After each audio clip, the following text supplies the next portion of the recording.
এই টিকিট আমরা এতিহাদ এয়ারওয়েজে করেছিলাম, তার আরেকটা কারণও আছে।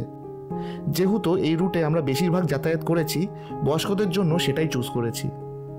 তাতে আমাদের চিন্তা একটু হলেও কম হলো, কারণ এই রুটের অভিজ্ঞতার টাইমিং আমাদের মুখস্থ ছিল। ফ্লাইটটা কলকাতা ছাড়ে ভোর রাত 4:45 নাগাদ এবং আবুধাবি হয়ে ওয়াশিংটন ডিসি এসে পৌঁছায় সেম ডে বিকেল 5:30 নাগাদ। গোটা যাত্রাটা 30 ঘন্টা হলেও সময় দেখলে বুঝবেন মাঝখান থেকে 10.5 ঘন্টা হাওয়া হয়ে যায়। এবং শরীরের জন্য এই ধকলটা নেওয়া খুব একটা সহজ নয়। এর থেকেই তৈরি হয় জেট ল্যাগের সম্ভাবনা।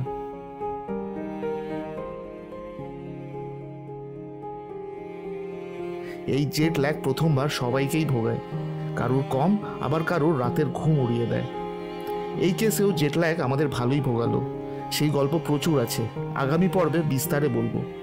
আমরা ছোট ট্রলি যেগুলো কিনেছি সেগুলো সব হচ্ছে কেবিন লাগেজে নেওয়ার মতন, ওই ওরম সাইজ, ওগুলো ওই সাইজেরই হতে হবে, ওর থেকে একটু বড় হলে তোমাকে অ্যালাউ করবে না। আপাতত চলুন বাবা মাকে রাস্তার আশপাশটা দেখাতে দেখাতে বাড়ি নিয়ে যাই। তবে এতক্ষণ তো শুধু বাবা মাকে নিয়ে আসার আগ্রহ আর আনন্দটাই দেখলেন। এই সব কিছুর ব্যবস্থা করা আরেক গল্প। শুরু করছি একদম প্রথম থেকে। প্রথম পদক্ষেপ, আসার ডিসিশন নেওয়া। শুনে হয়তো মনে হচ্ছে যে এটা তো খুবই অবভিয়াস একটা ব্যাপার, কিন্তু এর ওপর নির্ভর করে পরবর্তী প্রত্যেকটা পদক্ষেপ। আসলে এই ডিসিশনটায় পৌঁছানোর জন্য নানান জিনিস মাথায় রাখতে হয়। সবচেয়ে কমন যেই ভাবনাটা কাজ করে সেটা হলো আমাদের নিজেদের এই দেশে থাকার প্ল্যান বা নিশ্চয়তা কতটা রয়েছে, কিংবা বাবা মা কতটা মন থেকে চাইছে এই নতুন পরিবেশে তাদের জীবনের কয়েকটা দিন কাটাতে।